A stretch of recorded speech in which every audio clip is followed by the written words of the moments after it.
help me in welcoming back to the stage director Chad Hartigan.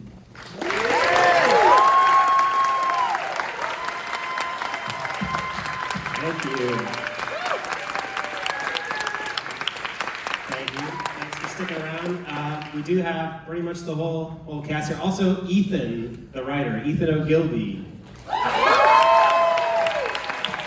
Writer of the scripts. This actually happened to him. Yeah. Hello.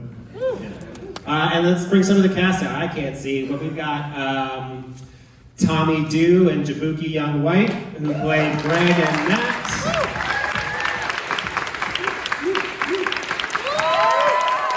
We have Allan, McLeod, and Kristin Slaysman, who played Maya and Roger.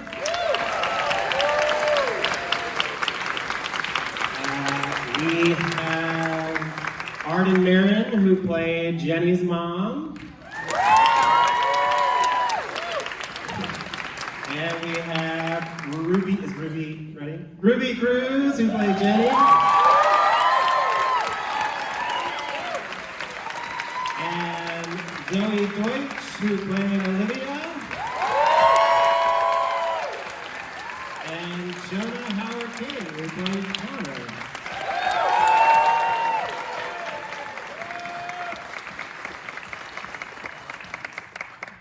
Wow. Man, that movie blew me away. Just so good. Great question. So, where did your guys' collaboration start, and where did the inspiration for the story come from? The inspiration came first. I don't know why it popped into my head one day, but I was like, I wonder if two women have ever gotten pregnant in a threesome. And then I tried to look it up and found other things and didn't get my answer. And then I was like, maybe that would be a good hook for a movie. And I wrote a script. And then the Star Thrower team, Trim and Trevor White and Allan believed in it and thought it was a good idea. And then we tried to attach a new director, talked to a few folks. You did a lot of research, a lot of hands-on research. About the birthing process. And Chad was just the obvious choice. Everyone was so, I told someone in my press interview outside, no big deal, that it was just so apparent from talking to Chad that this is someone who thinks so much about how do you convey feelings and emotions on screen and make the audience feel more, and it was just, it was clear after that first interview that this was our guy, and he sure was. And Chad, how did you approach, what were some early thoughts you had when you first got the script in terms of how you're going to balance the humor and the sincerity? I thought, from reading it right away, that it was very apparent that it was going to be genuinely funny and genuinely emotional, and as long as I didn't fuck it up. But it was constantly on our mind of balancing the tone.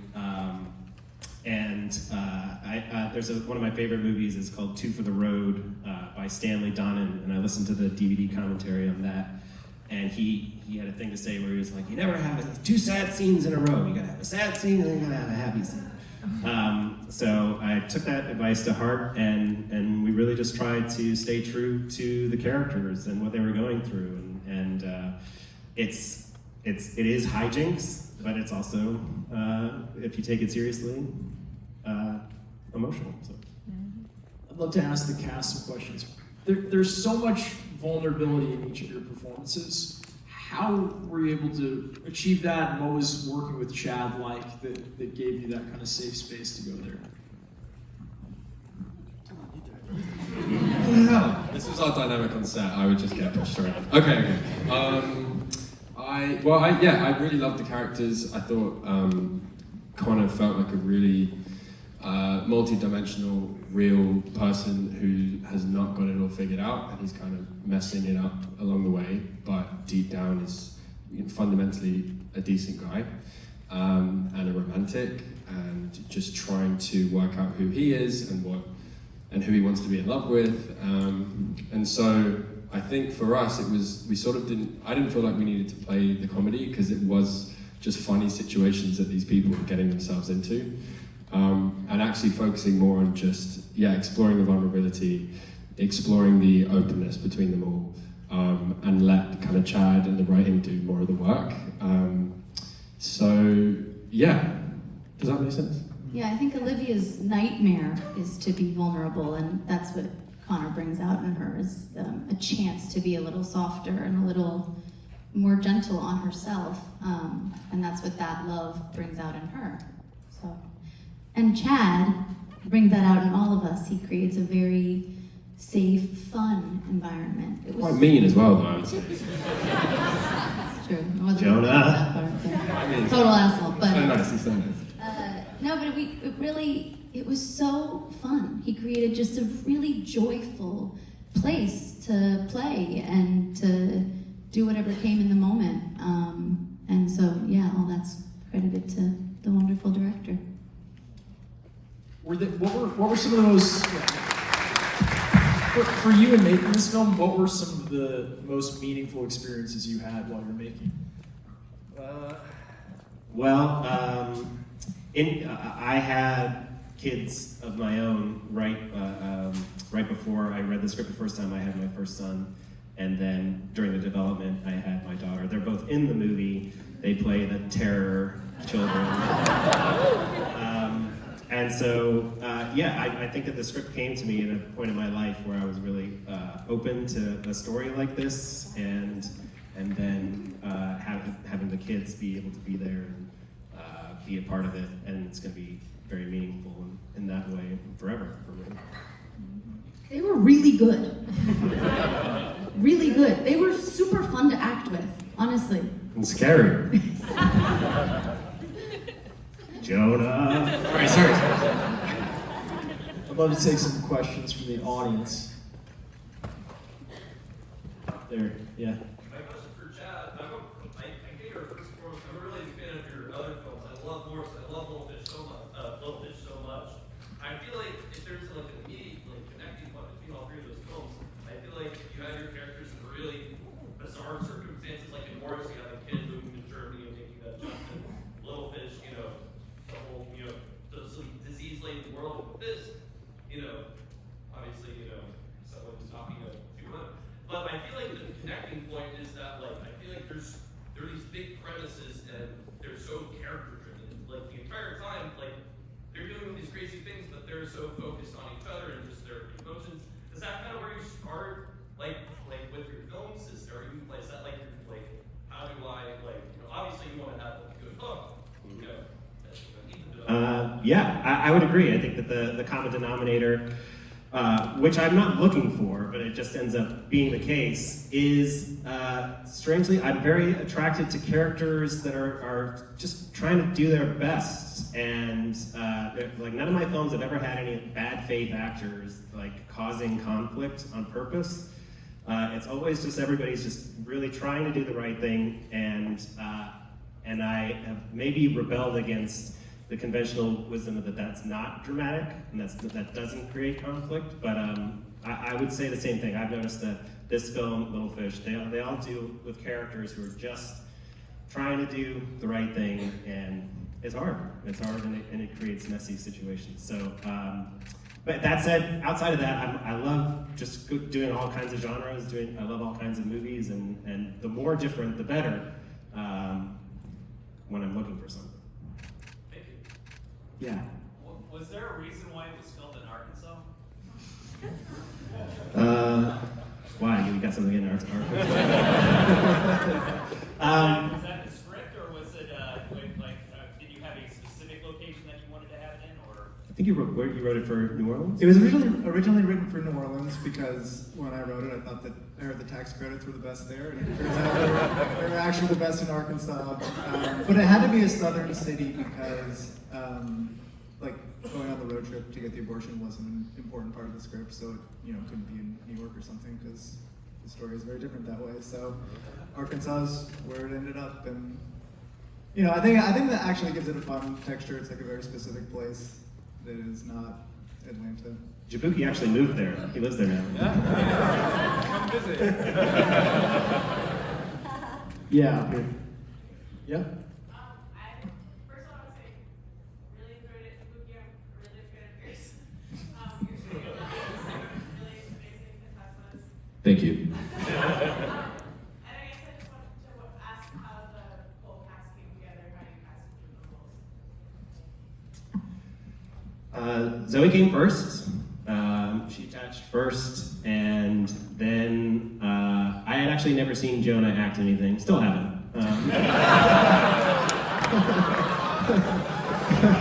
What did I say about me? But I saw interviews with him, and I thought there was something about him. And then we had a meeting, and I fell in love with him at the meeting. And then he came on board, and then Ruby came last. And I had seen Bottoms like everybody, and she's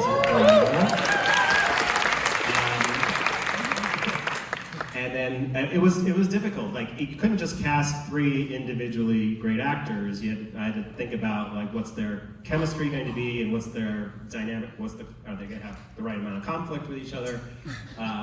And Ruby was the perfect end of the triangle.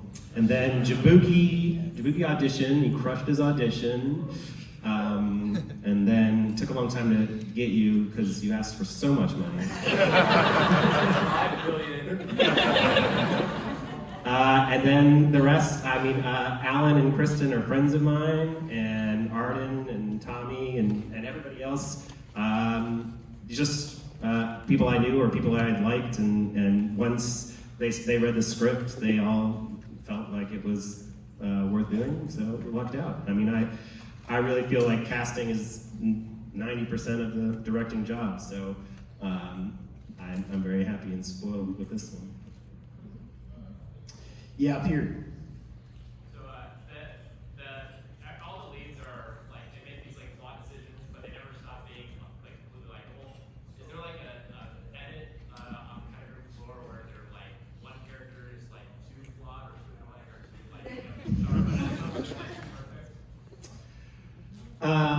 I would say we did modulate somewhat in editing, and I mean it's a testament to Zoey as an actress that Zoey did give us different versions of every scene where I could have cut a version where she was more sympathetic at every time or less sympathetic every time, and she's just a phenomenal actress and gives me the things to work with in the editing room where I can kind of find the right balance. So there wouldn't, I don't know that it would be as extreme as the raging bitch cut or something like that, but definitely had room to play in the editing room.